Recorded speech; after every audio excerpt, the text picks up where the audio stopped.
Hey, Gentleman Style family. I have an incredible brother coming to the Gentleman Style podcast stage today. And he is here to share some very unique perspective. He's a man on a mission, a family man, a father of four, first generation legacy builder, and he's absolutely changing the way and paving the way. That's what entrepreneurs do. They pave the way when there was none before, and he's taking charge of his future, but he's also giving back. Mr. Kason Morris is a visionary corporate executive, founder, and thought leader on a mission to reshape how we think about success and the future of work. As a creator of the life work revolution, Mr. Kason empowers high achieving professionals to design careers and lives rooted in purpose, freedom, and lasting impact. And so I have the unique honor and the pleasure. He said yes. He said yes to be on the show today, and that's his mistake. But anyway, we having fun tonight, and I can't hold this gentleman back. I'm so excited. Been looking forward to this interview and sharing him with you all today. So help me welcome to the stage the incredible Mr. Kason Morris. Hey, thank you so much for having me. It's a pleasure to be here and to have these kinds of conversations and to share knowledge, love, and light with your audience. So thank you for having me again. Absolutely. Thank you for saying yes, because you didn't have to, right? You didn't have to. Successful people, what I've noticed a trend is people think they're greedy, they're money hungry, or there's an alternative motive to why they're doing the things in there. And no, sometimes they're just giving back because they see a need and they want to give back. And you, my friend, are giving back in a huge way, in a big way. And I couldn't have been more ecstatic when you said yes. I want to start off with a softball question, and I want to dive into you. Okay. Firstly, how are you feeling today? That's I want to get real emotion from a real person, right? Because it's business, right? But Yeah. you've done business. You've been at the highest levels. You've achieved the highest levels, and Yeah. now you are reframing your life. And so I want to ask you, how are you feeling today? How are you doing today? I love that question. How are you feeling? It's such an emotive question. And what I recognize is that on my day to day, my gas tank is just a little bit low. It was fueled up earlier, had some wins, but then toward the end of the day, before coming into this conversation, had some setbacks because I'm doing a number of different activities, outside of the 9 to 5 executive role, working on actually updating my grandmother's family home, and she passed away sadly this past November, and one of my big promises to her was to make sure that the family home stays in the family and that we renew the legacy of that asset. So I'm turning that situation into an asset, and there's a journey and process with that. And I've been working with lots of contractors and lots of different people. And I got some news that was a little frustrating. It, found I was fixing something in the house. And when you start to fix things in homes, you often find other things. So in fixing one thing, it led to finding some other things to course correct. And that left me in a little bit of a place of like, man, this just sucked the wind out of me. But now I have the energy back because we're here having this kind of conversation. So I'm appreciating it even more right now. I appreciate you, and I appreciate you for that introspection. Right, most people don't take the time to look. We're always looking at the outward, and we don't realize and do that introspection to see how our external is affecting our internal. Yeah. And so I appreciate that perspective. And I was curious about it because I guess you could say I felt it, right? Mhm. And so I wanted to lead with that question because at the end of the day, you matter, right? And the success that you're supplanting in the world and the legacy you're building and the revolution that you're leading can be draining, and Yeah. it can wear on you in real time, and not just the work, right? The work that you're doing on your grandma's house to keep it in a legacy, to keep the family dynasty with an asset, right? um there's setbacks, Yeah. there's shortcomings and shortfalls that can wear on you. I found myself having that moment this morning as well. So um I was just curious if it was like external on a big scale. Because some people feel on a larger scale, right? They Mhm. feel like what's happening in the economy, what's happening with these tariffs, what's happening in the news, what's happening at the grocery store. Those are external things that subliminally weigh on us throughout the course of the day. So I was curious to see if that was happening to you as well. But No, it's I more local. appreciate Yeah, that.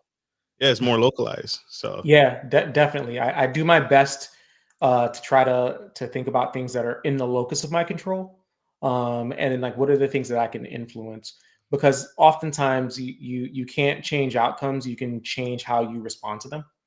So to your point, that introspection part of the work is working through your feelings and acknowledging what your triggers are and how do you start to step through them in order to continue forward with the things that you need to do. So yeah, definitely localized in this case, and I try to make it an art form to try not to let too many macro challenges impact me as best I can. that's fair. That's fair. That is incredible. I want to continue on into you. You grew up in the South Bronx, one of the Yeah, poorest congressional districts in the country. And by all means, by all standards, you wasn't supposed to make it out of there. But you did. no, You did anyway. And so I want to lead into the question, what was it could be one factor, it could be a series of things that made you realize I need to get out of here or I need to yeah. change something that you were doing. What was that thing or what was that moment? Can Yeah, you it's a recall? it's a great question, and I think it's a buildup of things. I mean, even at a very young age, as you mentioned, I grew up in the Bronx. I mean, people have some similar stories. At the end of the day, survival is the default, and what I recognized really at a very young age was that the life and work systems that I started with, I knew they weren't built for me. So even before I could put words around it, I knew the situation I was in wasn't by of my own design. So from that age, I stopped chasing this idea of what felt safe and I started creating blueprints for myself. And that started through school. So I basically, used my brain in essence to start to study, to start to learn more, to start to understand that there was a bigger world than just my block. And that spilt into, doing well with school, getting scholarships and opportunities. And then and those principles led me into my career. So it took me from block to boardroom in essence, and now being a Fortune 100 executive, father of four, founder, etc. These are moments that at every stage of challenge, I recognized that I needed to design differently and build forward. And I would say my early days, it was just always inherent and it was always there. And me betting on myself as my most valuable asset is the thing that I think that got the snowball rolling for what I do now. Absolutely. Can you share some of the things that you were reading? You said you educated yourself. The first thing was you knew that your surroundings was not where you wanted to continue to stay in. What Yeah. for the young man watching you right now? What things did you pick up on education wise that help equip you with the tools to realize that this world is outside of there's a bigger and brighter world outside the Bronx? Can you Yeah. share some of that? Yeah, no, absolutely. I would say one of the things that was interesting for me was in high school. Um, I took courses that were like advanced placement courses, and I had a philosophy class. And getting into philosophy and learning, how to think, and reading those different kinds of books really opened up my horizons to thinking about how other people saw the world. And I read a book called A Hero with a Thousand Faces, and all the whole premise of the book was that it talked about the hero's journey, and in many respects I recognized that, like, hey, I'm not a cast member in my own movie. I'm the main star. I am that hero. And it's like, how you go through all these stages? Because when it talks about the hero's journey, even an agnostic of this philosophy book, the hero's journey, you go through all these different trials, you go through all these different things, and then you wind up, coming out on the other side triumphant. And it happens in all kinds of stories, whether it's fiction, whether it's history, etc.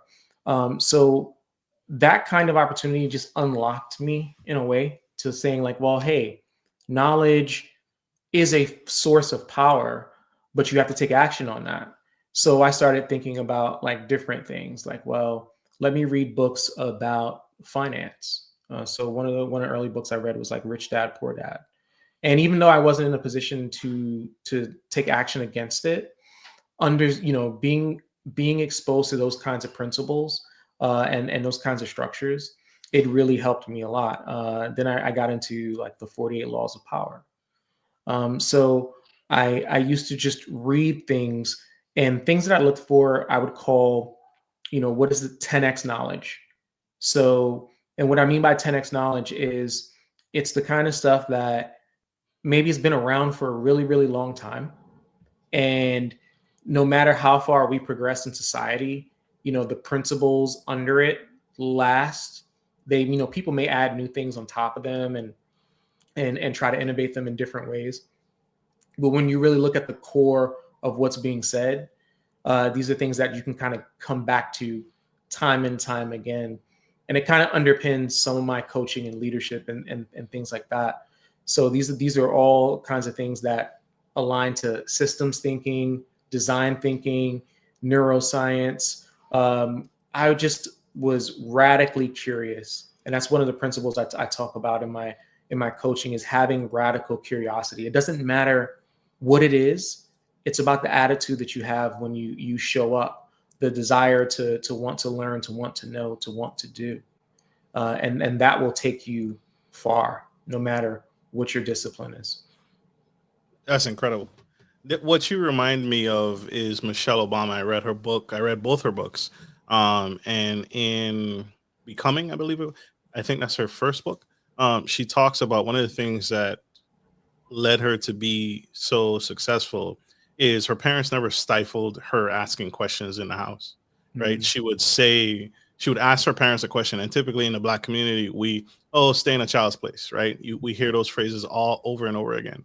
But her parents, no matter how taboo, no matter how far out there the question was, her parents would actively make an effort to answer it, even if they felt it didn't concern her at the time or her age. None of that was relevant. They never stifled her mind, and they always poured into it, no matter the question. And I think that's common, right? With what you said, being super inquisitive, um, digging deep. One of my superpowers that my father, I feel, bestowed to me is the ability to critically think, Mm. right? Critically thinking skills. I think there's a lack of it in our Yep. young men today. The ability to take a problem, solve it, and break it down to its finest parts and reassemble it in a way that's understandable and consumable and useful. Yeah. And the way to critically think through a problem. And I think that was one of the most proudest moments my father shared with me, is that, you were the child I didn't have to worry about. You could drop me in the middle of the desert and I'll figure it out, right? I'll find a way. Yeah, that's powerful. And that certainly resonates. And sometimes you're not, not everyone's born with it, but with the right mindset and attitudes, anything can be learned. I'm a big believer in that value, and I absolutely agree with what you said. Critical thinking is definitely a superpower. It's one of those things I would put in a bucket of one of those future ready, future proof kinds of skills. Because in my 9 to 5 executive work, those are the things that I look at these days. It's like, what are the human centered, human focused capabilities that will help us go from survive to thrive in this next era of work and life. So I'm really passionate about those kinds of topics. And what I tell anyone listening to this podcast is that even though we're moving at light speed into technology enablement and artificial intelligence, the things that really matter are uniquely and distinctly human. Absolutely. Absolutely. At its core, right? That's a mic drop. That's a mic drop moment. I want to talk about your family. The growing up in the Bronx, Yeah. that's the essentially the hood, the criminal activity, gang violence, police brutality as an African American man. How did you and you now lead the charge in one of the things I consistently hear on your interviews, in your book, and on your website is ambition, freedom, and legacy. Yep. How did your upbringing and being exposed to the things you've been exposed to influence you in those areas of um, freedom, ambition, and legacy? Yeah. What is So that? no, it's a very, very interesting question, and the way I think about my upbringing in the Bronx, you know, I lived all over the Bronx. I lived in a split household, so I lived downtown with my mom, and at a certain point, I lived uptown with my father, and it was a almost on the outside, kind of a tale of two cities. In the South Bronx, different situation, different environment, more of that project kind of upbringing, a lot of what you perceive as safety types of concerns, but knowing that there are better things out there for you. And then moving to live with my dad at a point in time uptown, going toward Riverdale, in the nicer, more affluent areas of the Bronx toward Westchester. It was almost like the grass felt greener, the sun was shining a little bit brighter. There was more, opportunity and sense of safety.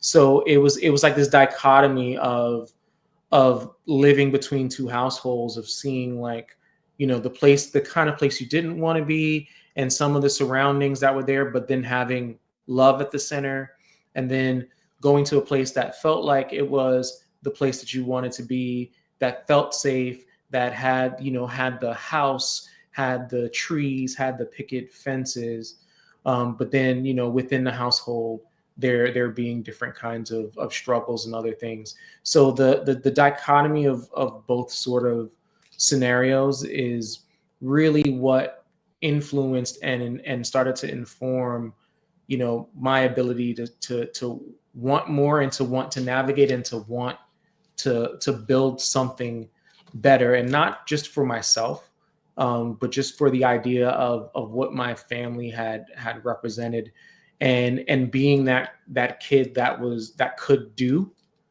It was more like, I'm not looking for my family to do for me. I'm going to do and show them, and then in turn try and help bring my family together. So that was the kind of energy, that self motivation and determination, that was a catalyst for me, because I had various exposures to lots of things that you shouldn't um, have to see and go through as a child, but then also in the same vein, seeing things that could be inspiring. And it's like a mixing pot of just different factors. And it was my unique ability, and God blessed me with the wherewithal, to take the good things and lean into them, and then figure out through my curiosity how I could make those things happen for myself, regardless of what was happening around me. Super and powerful. You're now a corporate executive at the top, right? At the highest, well, not the highest. Next is president, right? Are you running for are you campaigning? Are you ever you ever No, see? sir. That is not my zone of genius, not my interest, not where my spirit lies. That's But I fair. I, res- I respect all that choose to do it. Absolutely. What as a corporate executive, what's your most misunderstood part of your identity that people and a founder as well?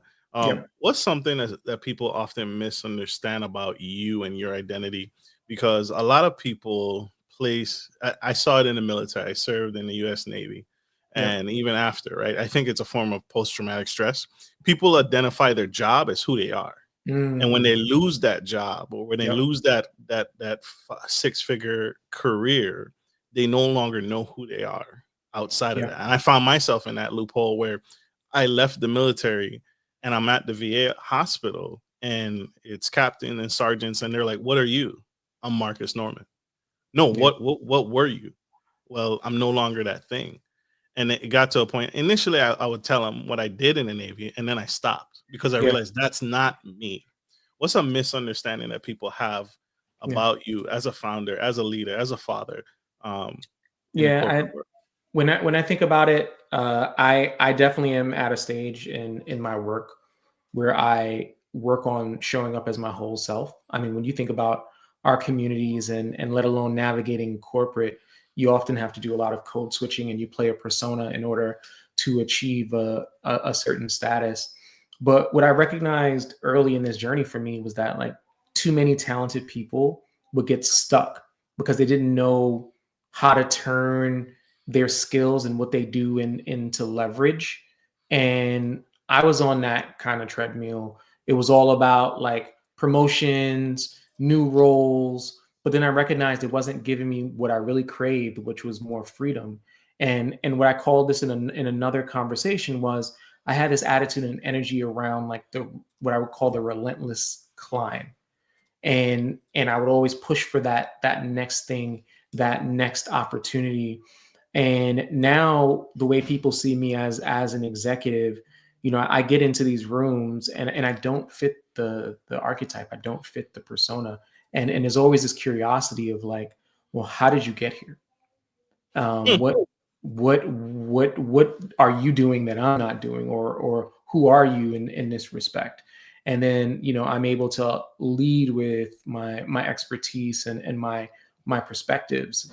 And for me, the reason that kind of happened was because I made a shift, and I actually made this shift when my second daughter was on the way. I had this moment, and I started to think about like I can't have my kids see me live a life that I wouldn't want for myself. And that's when I really committed to building work and using work as a tool that helped my life and that allowed me to print options. And that became a huge unlock. So since that point, I've pivoted industries multiple times, where I've worked maybe in 6 or 7 sectors, 10 different strategic promotions, not because I was restless, but because I learned how to use my skills, my knowledge, my experiences as currency. And so when I would show up into these rooms, they would wonder like, hey, why are you moving like this? How are you moving like this? What's the value? Are you here for a good time and not a long time? Like, help me understand what it is that you're trying to do. And when I would show up, and then they would have an understanding of these durable skills and mindsets and attitudes that I would bring that would help facilitate that transformation, that innovation. It became a huge unlock for me professionally. Now, putting on the hat of like founder, when I think about what it means to be a founder, it's a very different world, but it ties to the same idea, because I encourage all of us now, from a future of work lens, loyalty to a traditional 9 to 5 or to just one job is not safe. You have to think about your skills, your knowledge, your experiences as a portfolio. Like, you are the organization. And in thinking that way, it's like, how do I build the right skills, the right kinds of experiences where I'm giving who I'm working with value? And then, in that exchange, I'm getting whatever it is I need, whether it's an experience, whether it's, financial, etc. So in stepping into founding, and taking my skills and putting them into different options, it isn't just about being in corporate. It's about, how am I creating leverage? What are the skills that I'm using that I can use in different ways? The ability to speak, the ability to motivate. I love doing keynotes, I love doing podcasts, sharing different kinds of ideas, and doing that out of goodwill, but then also doing that as a source of additional income that then allows me to invest in things that work for me. So these are all frameworks that I've developed over the years of wearing various hats. and I help others do the same. And that became the foundation of my principles around life work design. And then last but not least, the idea of fatherhood and family really drives me, because it was always one of my core tenets from what we talked about earlier, the idea of leading by example to bring my family together. And what I recognize is in that journey and in that desire, it became less about trying to bring my family together and set an example, and more about what is the role I play in building the family that I'm creating. Being that girl dad, being the prototype for opposite gender relationships for my daughters.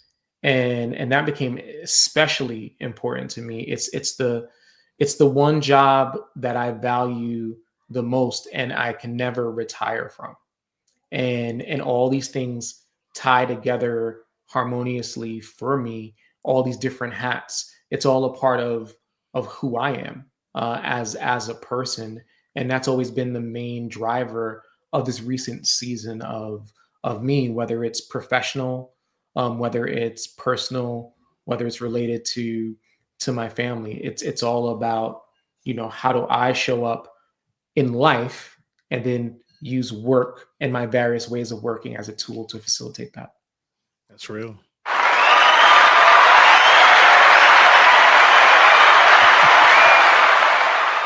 I want to transition now to, this is good.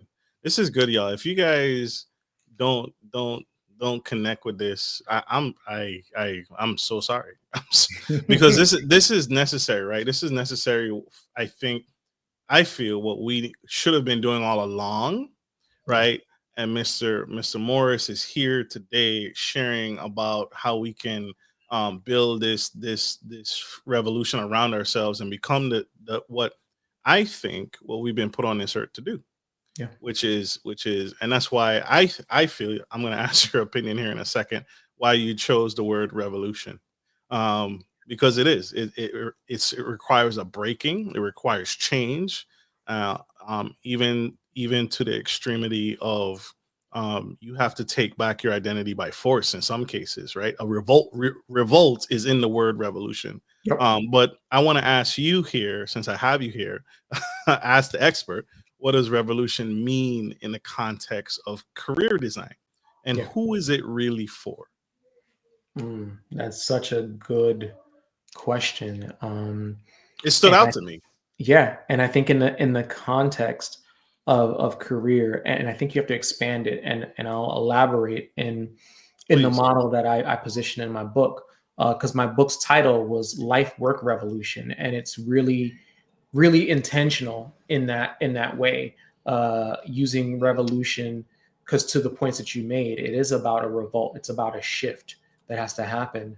And then saying life work, because again, a lot of people, a lot of what you read about talks about work life balance. And when you think about work life, what that's saying and what that's implying, it's a false dichotomy. It's not something that, and when you think about work life balance, it's assuming that you can try to create equality in these two things, and you're setting yourself up for failure. So that's why I was very intentional in that flip of like, how do we think about life and then work in the context of the life we're trying to lead, and then what are the revolutions that need to happen. So there are three revolution concepts in my book. The first one I talk about is the internal revolution, and that's in relation to, like, as you mentioned, how do we start to break and unlearn so that we can relearn and step into our true purpose. So that's really about moving from those fixed mindset logics and systems that we may have developed through the patterns of life and circumstance, and moving to that growth disposition. And I talk about the different ways that we can do that, how we can set the bar low and start to unlock and unlearn those behaviors, and end our statements with the idea of yet. It's like, I'm not there yet, which means there is a way through learning and practice and repetition to journey to where it is that you want to go next. And then the other revolution I talk about in the book is really about the external. And this is where I think it ties to work. It's the acknowledgement that revolutions have happened throughout all of history. It's happened over and over again. And we are going through one right now. We are a part of history. When you think about the shift into this agentic digital era. So not only just about the digital transformation that's happened previously, but now we're into this era of AI and intelligence. And what does that mean? And throughout history, and I talk about this in my book as well, at every point that there was a major revolution, whether it was the Renaissance or the advent of the printing press, there's this time and this point of time where things become really difficult and people feel really challenged with all the change. And in the context of work and career, this intelligence age is what I call career 4.0. So it's this idea that, back in the day, and we still live in this logic, we think about the 9 to 5. The 9 to 5 role and work was created as an industrial construct for factory workers. It was like we needed people to clock in certain times. And we've never let go of that. When you think about it, we've just retrofitted into different stages because we've moved out of that manufacturing and industrial era to more of the white collar worker kind of era where you're pushing pencils and clicking typewriters, and then those eventually turned into computers, then into the digital era, and now we're in this intelligence era. So we've still kept that idea, and for various reasons that work starts and stops here. And now we're finally in the last, I would say, 5 years or so, and really because of COVID as the greatest global experiment of breaking that cycle, is people recognize that work can get done whether you're together or apart, and you can use all these different kinds of tools to be able to do it. And the way we thought we had to work turned out to be an untrue statement, because when COVID happened, guess what? Work still got done. It actually got done more efficiently without having to travel 2 hours to commute, without having to do a lot of the things that you were expected to do. And now we're in a world post COVID where people don't want to go back to that. They don't feel like they have to. And now there's this tension between institutions and career systems saying you have to go to the office, and people who are saying, no, I'm used to my freedom. I want that flexibility. I need that flexibility to facilitate my life. And I'm willing to, take pay cuts or do whatever it is I need to do to support that. So when you think about the revolution of career, that's where that tension and the fact that our current generations and then younger generations, ahead of us, are now pulling away from those traditional corporate expectations. And this is what I would call, we're moving from thinking about the resume and thinking about like, hey, here's my experiences in a linear fashion, to thinking about more like the portfolio. What are the different things that I can do? And how do I start to talk about those things? How do I start to showcase those things? And now we're in a world, again, of intelligence and digitization, where you don't need permission from your employer to share. You don't need permission from your employer to monetize. And I was looking at some recent research talking about like Gen Z and older Gen Alphas and their disposition. Everyone acknowledges like, hey, I'm more interested in growth at a job than I am at pay. And even with the change in pay, it doesn't mean that they're settling, meaning they'll take less pay. They're just figuring out other ways to make money. So that comes into this culture of, I don't want to call it the side hustle, but I think we're shifting into what I would call diversification. It's like, how are you starting to create digital assets, digital tools? How are you doing gig and temporary work? How are you providing services that close gaps for people? And I think every employee and every employer of the future is going to start to look for talent in that way. So over the next 5-10 years, the way we show up to work, the kinds of human skills we bring into work, the kinds of technologies that help facilitate work, they're going to be completely different. I agree with you. I agree with you. I completely agree with you. We've been seeing it over and over again. I think even a little bit before COVID is the employers have had to adapt, Yep. right? They've had to change, they've had to amend because they weren't attracting the kind of workforce since I'll say the dark ages, right? That factory worker, Yep. right? That 7 day work week, right? Or that 5 day work week. And it hasn't changed, but now employers are realizing people are pushing back. Yep. Individuals are pushing back. They no longer hold the employer as sacred, right? I'm gonna work for this company for 30 years and then the company will take care of me. That went away. I feel like it should have went away earlier than that, but it definitely went away when employers got rid of the pensions. Right, there's Yep. very few companies left that have a pension program, and that I think that's kind of sparked the igniter switch for people to realize, oh my God, you're not offering me a pension anymore. No, I I agree. can't go anywhere and find a pension. You're not going to take care of me after I've dedicated my life to you. And they swapped it out with a 401k and said, hey, you're responsible for your future. And Yep. I think that kicked it off for people like, okay, I got to take charge. Well, I'm short. I'm short. I'm not going to make enough to Yep. sustain the life and the quality of life that I was originally promised, or what my parents told me, or what my grandmother told me is go work in that factory. I came across that. My dad was like, "Why are you always hopping around?" Because I'm not. This isn't for me. I'm not being filled here. I'm not pouring. I'm not being poured into. Yeah. And proud to say I've been self-employed for the past 5 years now. But Amazing.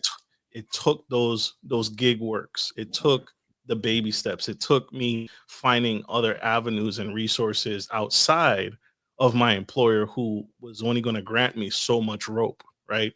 They're only going to give you just enough to keep you coming back, so you show up to work tomorrow. So Yeah. revolution, revolution. I'm with you. I'm with you, brother. I'm with it. And this is necessary. You are absolutely necessary. This is great. So it sounds to me that freedom sounds like freedom to you, or maybe or in the book, freedom. One of the freedoms is money. How, in a world that monetizes every moment of every day out of our attention, how do we push back against it? Is it you know continuing to work, because it sounds like you're still working in corporate America. You haven't fully Yeah. left corporate America yet. I suspect you will here soon, but or working towards that, and you're empowering others to empower themselves and find what fills you up, what lights you up, what gives your soul meaning. Yep. But I one of the freedoms is I it's we're in a monetized world, brother. Are there any? I feel like I can't get around it. I feel like I can't get Yeah. away from the money. I need it as inflations, as these tariffs kick in. You have any tips, or can you speak to the young man who feels like this world is just monetize everything? I need to monetize my social media. I need to Yeah. monetize my work. I think it's one of those things where you have to understand what enough is for you. Mm, So it's like figuring out, based on the way I want to live, and what are some of the patterns and routines that I ideally want to have to be at my happiest. One of the things I start doing with people is I'm like, hey, let's, before we start talking about anything, I want you to vision cast. Like, what does your ideal day look like? What does your ideal week look like? Talk about the things that you're doing. Talk about where you are, what you feel, who you interact with, what's the location. When you start to break down these kinds of things, now there's energy around, like, I need to be in a place with warm weather, has sun. I don't want to start taking, calls or doing work until 12 p.m. Like, whatever it is, that kind of energy. And then you start to back into sort of like the financial elements around it. It's like, well, what is your foundation, like your initial freedom number? And by freedom number, I mean, what's the number where you're doing things and you have enough to take care of your need expenses based on your design.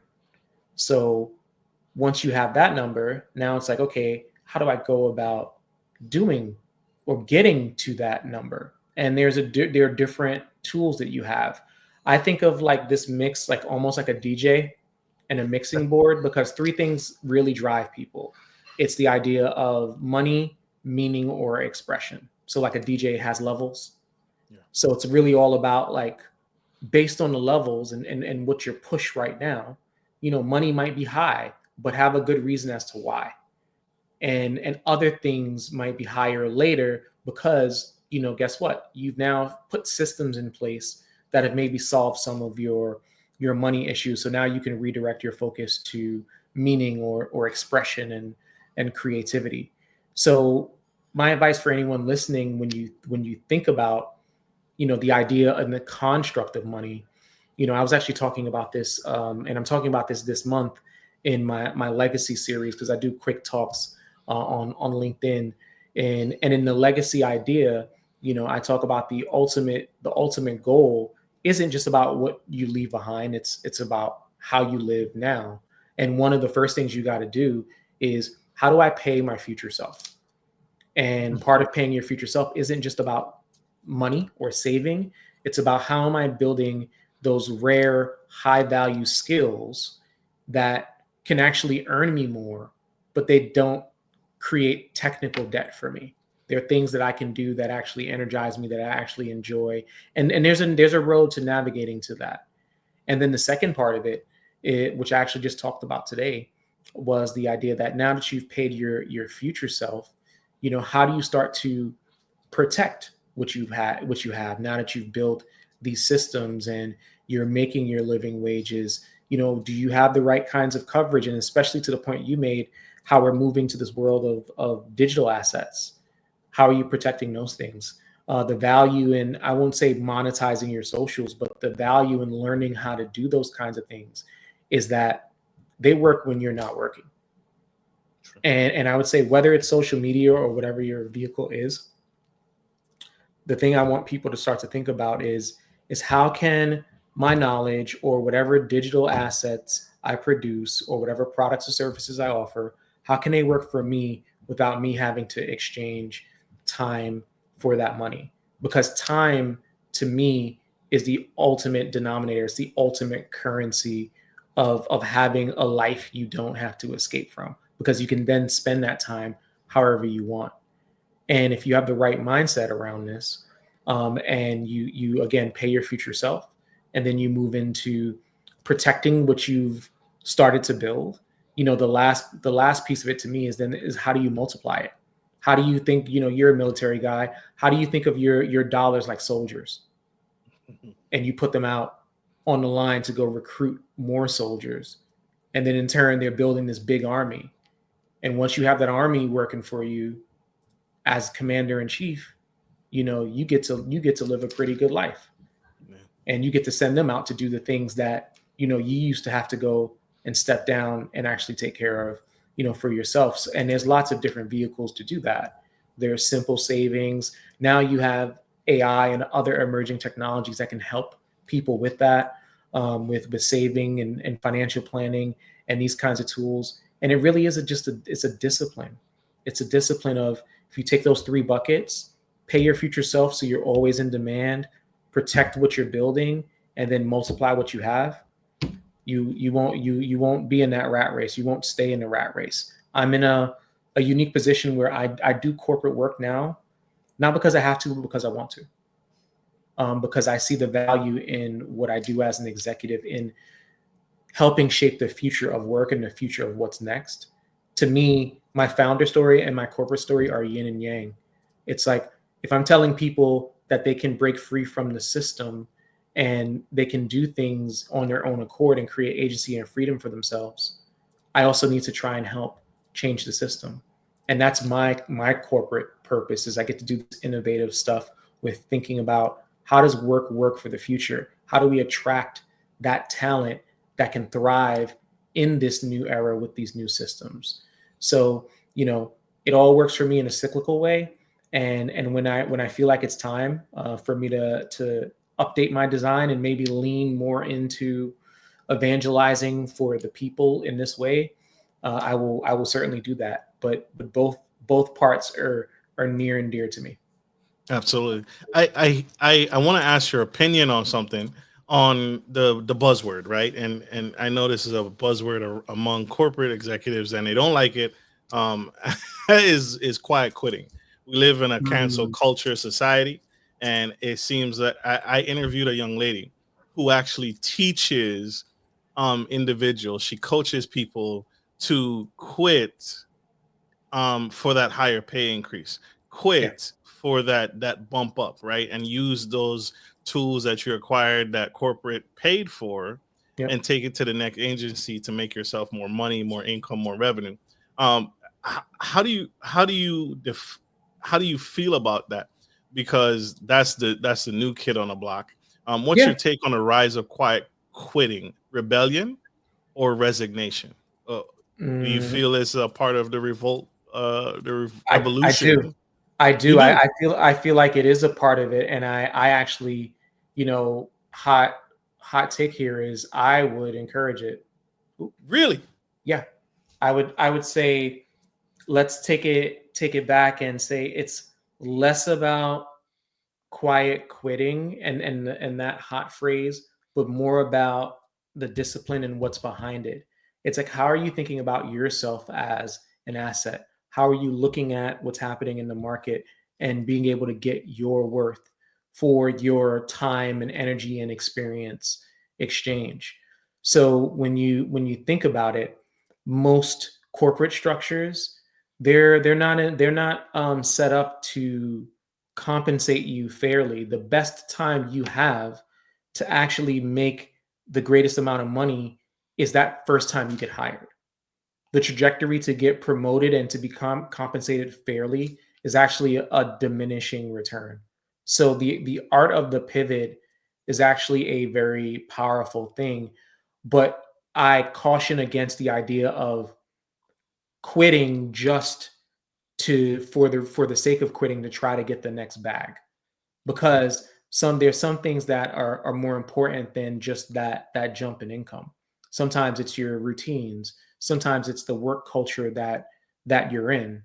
And I think the kind of stigma of this logic of quitting is that people may quit thinking the grass is greener on somewhere else, and they don't do the due diligence. And now we're also in this world where automation and all these things are kind of coming into play. If you're going to start to make those kinds of pivots, you better have a strong value proposition and know what are those rare skills that I talked about earlier, so that you can position yourself for success when you make those pivots. Because you could quiet quit yourself off a cliff if you don't have the right kind of plan. It's so true. It's so true. It's so true. Do you feel the traditional resume is officially dead, or is it evolving into something else? You talked about Yep. having the tools when you go to that interview. I think people do a terrible job in interviews, right? They are especially people younger than me. They are horrible at interviews. I come from the era where it was a paper application, and Yep. you dropped it off, and then I did my time in the military and then got out, and it had changed, and now it's my resume, my cover Yep. letter, right? And now I feel like we're going into the next phase, right? Corporate America shifted from, do you have a master's, do you have a Yep. doctorate? Now it's, I can teach you everything else, right? Can Do you have these EQ skills, right? Yeah. Is the resume changing? I Is do it believe that it is. I don't think it's going away, but I think it's shifting. And I think the way we used to think about resumes is dying. And this is where I go to the whole idea of like the logic of portfolio. So I think it's more about what's the evidence, experience, or knowledge, or things that you can show that you're able to actually do that will help solve a problem. So a big part of what I do in my future work roles is I start to try to help organizations understand talent in the language of skills.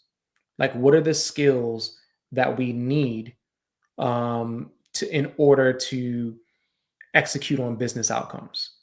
And when you start to take skills as that currency and as that language, now when you step up to interviews on the flip side, for people to interview well now, it's really less about, you know, where you worked and that sort of thing. And it's more about what can you do. So the better you get at showing what you can do and how you have navigated challenges or solved certain situations, the better you'll be. And the easiest way, in my opinion, to illustrate that is through thinking about your experiences and being able to tell better stories around it in the logic of a portfolio. So I see a lot of people now, when you look them up on their LinkedIn or if they have a personal website, it isn't just about, hey, I worked at Google. It's about like, what projects were you on? What were the lessons that you learned? Even if you anonymize the logos of the brands, that storytelling is more important than anything. I work with leaders all the time. They're, like you said, people are teachable with business processes and ways of working, but the intangibles around how you show up, how you collaborate, how you think critically, how you're able to adapt, how you're able to learn. These are the things that the new wave of talent acquirers are looking for, and these are the things that I coach people in how they show up going forward, to think about and articulate and have those human conversations and be able to show that evidence. One quick, I won't call it a trick, but one thing I would say that could be helpful for those listening is um, do something that I call like a purpose project. So let's say you're trying to move into a new space or you see a new opportunity, and maybe you feel like you're a good fit because you have some of the core skills for that job, but maybe you don't have experience in that area.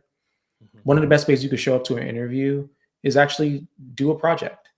Like, show how your skills come together to evidence, an example of an outcome that you could provide for them. Now, that project could be for that institution. That project could be a volunteer opportunity. But the point is it's less about success or failure, and it's more about, can I believe you tried? And can you show me how you tried? And can you talk about this like you were actually in the room and not just making it up or reading off of what GPT told you? Ooh, that's a good one, right? I never thought of it that way. Is actually uh, someone I saw this on LinkedIn. Someone said, I think it's bad advice what this lady did. She labels herself as a professional resume writer and helps you prepare for that interview. And one of Mhm. the things she writes on her LinkedIn profile is she can guarantee that you'll get that job, that position, that C-suite executive position in 30 days. And Mm. then what she does routinely is she posts outcomes or scenarios that her clients are facing. And one of them is her client applied for a position and the organization asked her to show that model, show how she would achieve these milestones for the organization. And she declined. And she said, "No, I'm not going to do that." And she's bragging on it, saying, "That's right. Um, don't give your work for free. Don't show them your skill sets because now they can steal your idea." And then I come in the comment, I get a lot of negativity because I said, "Well, what was the outcome? Did you get the job? No, you didn't get the position, right? Of Right. course. How are you going to sit there in someone's office and say I'm not going to do what you're asking me to?" Show your skills. If you're truly gifted, if this is truly what you're good at, no one can take that from you, and they're going to want to hire you. But and she's teaching it like, oh, don't do work for free. Yeah. Sometimes you have to. Sometimes you got to volunteer, right? There are volunteer firefighters before they actually become firefighters, right? Or a fire chief. Yeah. What are your thoughts on? I think there is a medium, and what I'll say is that, like, to even my point around like your example project, it isn't about necessarily giving them that work. It's about evidencing your capability and your thinking around it. So I think there are parameters you can put around it for yourself. So it isn't necessarily about doing free work. Like, here's my end-to-end process, which someone can then like lift that IP off of me and then say, I don't hire you. I'm going to take this process and run with it, because that has happened. That does happen. Right. But I do think there's a line of negotiation where you can say, hey, I'll talk about certain elements of my model, or I can articulate it to your point to show that I do have this skill. So I think it's about understanding the scenario that you're in. And one of the ways I would mitigate it, if I were, in that scenario for that particular role, Mhm. is if I did a project, it wouldn't be for that organization. It would be like, here is an example of how I handled a similar situation, and here's the organization or someone else, and et cetera. And then that way, there's enough variation in that project where it's more so about evidencing my ability to solve than it is about giving them a solution. You feel me? Yes, sir. Totally agree. Totally agree. I enjoy this. Y'all can tell. This has been an epic conversation. This has truly been incredible, fascinating. Sir, you've dropped so many nuggets this episode. You've dropped so many gems, so much wisdom. I could go on and on and on. But I want to get you out of here on this question. If you had to choose between being respected or being remembered, which would you pick?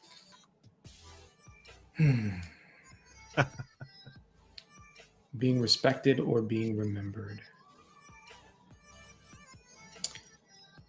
My initial answer, in all transparency, is the idea of remembrance. So, and I'll elaborate on that a little bit more. Anything that I do when I have conversations or I interact, my intention and my hope is that someone walks away with this feeling of like, I didn't think about it that way. And to me, that is allowing me to live rent free in the space of whoever I touch and interact with. When I think about whether you choose to respect me or not, that to me is the golden nugget, because respect, though it is meaningful and it can have meaning, sometimes you don't know why people respect you. They may respect you out of fear or other kinds of things. So I think I lean toward being remembered. Absolutely. Absolutely. Powerful, powerful, powerful. If you could read it, if you could talk to that young man, that young boy out there watching you right now, and his back is against the wall, he's feeling hopeless, he's surrounded by all the things, all the negative influences that this life has to offer, what would you say to him who needs encouragement right now? I would say that there is opportunity where you are. You just have to look at the situation you're in from a different angle. And your goals in life should be about what's good enough for now. And the more you take in that energy and you figure out what's good enough for now, and you keep making those steps forward, by the time you look back and see where you came from, you would have moved miles. Absolutely. Absolutely. This is incredible. All right, y'all. We got to get this man back. He has 4 family members. He has a wife. He has a household. He has corporations to run. We got to get this man back to his family. We, unfortunately, are out of time. But, sir, brother, I want to say this to you publicly.